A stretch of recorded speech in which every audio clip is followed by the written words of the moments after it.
안녕하세요. 오늘은 글로벌 채권형인 영리한 펀드의 1월 성적표를 한번 소개해 드려 보겠습니다. 미래에셋 영리한 글로벌 채권 증권 자투자 신탁인데요.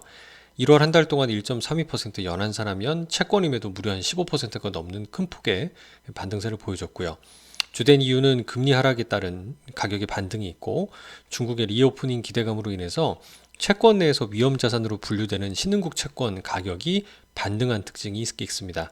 이런 높은 정책금리가 그래도 한동안 지속될 수 있다는 의견도 여전히 있기 때문에 섣불리 금리 하락에 배팅하거나 좀 자본 차익을 기대하는 것은 좀 이른 감이 있을 수도 있다는 의견을 줬는데요.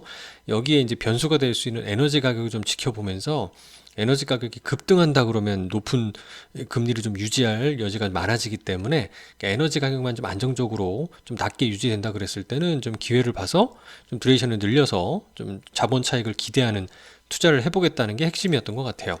한 달 동안 1.32% 이자 및 자본 차익 모두 기여하는 특징이 나타났습니다. 그러니까 금리가 하락하느냐, 그 다음에 스프레드가 축소되느냐, 이 두 가지 포인트로 보는데 이번엔 두 가지 다 나타나는 현상이라고 보시면 될 것 같고요. 작년 11월부터 빨간색 플러스를 보여주고 있죠. 이 부분은 제가 지난 성적표에서도 말씀드렸지만 작년 11월이 상당히 중요합니다. 이게 미국채 10년물 국채금리의 최근 추이인데요. 11월 기점으로 이렇게 하락을 하는 모습을 보여주고 있고, 다만 1월 말 기준이었으니까 지금 현재인 2월 기준으로는 좀 큰 폭으로 다시 되돌림, 반등이 나타난 상황이라고 볼 수 있어요. 근데 이제 다시 원래 한 4% 정도 수준이 되면은 듀레이션 좀 늘려보겠다라는 게 이제 이 펀드의 지난 코멘트이기도 했어서 지금은 조금 약간 반작용으로 좀 올라온 거지 구조적으로 더 올라가느냐에 대한 시점은 앞서 말씀드린 바와 같이 에너지 가격이 급등하면 좀 물가가 좀 둔화되는 게 좀 더 느려지겠지요. 이런 경우에는 지금 현재 정책금리가 높은 수준을 더 유지하거나 조금 더 오를 수 있지 않을까라고 판단하면 좋을 것 같습니다. 이런 얘기들이 지금 계속 나타나고 있고요. 이제 다양한 채권들을 분산하고 있는데 주로 이런 겁니다. 그러니까 이 EMBD라고 하는 미래에셋 자산운용 브랜드죠. 글로벌엑스의 이머징 채권형이 이제 첫 번째를 기록을 하고 있고요. 미국 정부 채권을 비롯해서 한국, 그다음 미국 정부 채권인데 주로 만기가 2023년 정도로 되게 짧은 채권들을 주로 깔아놓은 거를 볼 수 있어서 이 펀드는 이렇게 듀레이션을 길게 투자하는 펀드로는 보여지지는 않습니다. 이제 이 종목을 통해서는 좀 한계가 있고요. 이 전체 자산운용사 등에 한번 물어봐야 될지 이 펀드가 어느 정도의 만기 구조, 듀레이션을 가지고 있는지가 향후에 금리가 떨어진다고 했을 때 어느 정도의 좀 큰 자본 차익이 기대되는지를 좀 가늠해보는 역할을 할 수 있지 않을까 생각이 됩니다. 듀레이션이 길어야 크게 먹을 텐데 현재 기준으로 봤을 때는 듀레이션이 길어 보이진 않아서 그래요.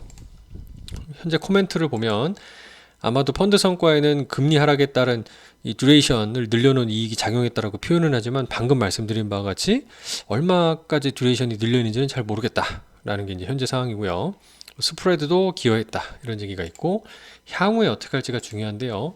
일단 높아진 만기 수익률이 현재 기준으로 미국채도 거의 한 4% 육박하잖아요. 이런 얘기는 많이 이자를 주기 때문에 여기서 금리가 더 올라가더라도 반대로 가격이 떨어질 거 아니에요. 채권 가격이. 그렇죠? 그러더라도 현재 시점에서도 거의 4%에 가까운 이자를 받고 있기 때문에 금리가 올라가더라도 자본 손실을 감내할 정도의 안전마진이다라고 표현하고 있다라고 이해해 주시면 좋을 것 같고, 향후에 높은 정책금리가 지속될 수 있다는 가능성에도 조심하게 봐야 됩니다. 왜냐하면 지금 소득 상승 및 미국의 실업률 이런 부분도 반등하는 걸로 아직은 보여지지 않기 때문에 미국의 경제가 생각보다 강한 것처럼 보이는 거죠.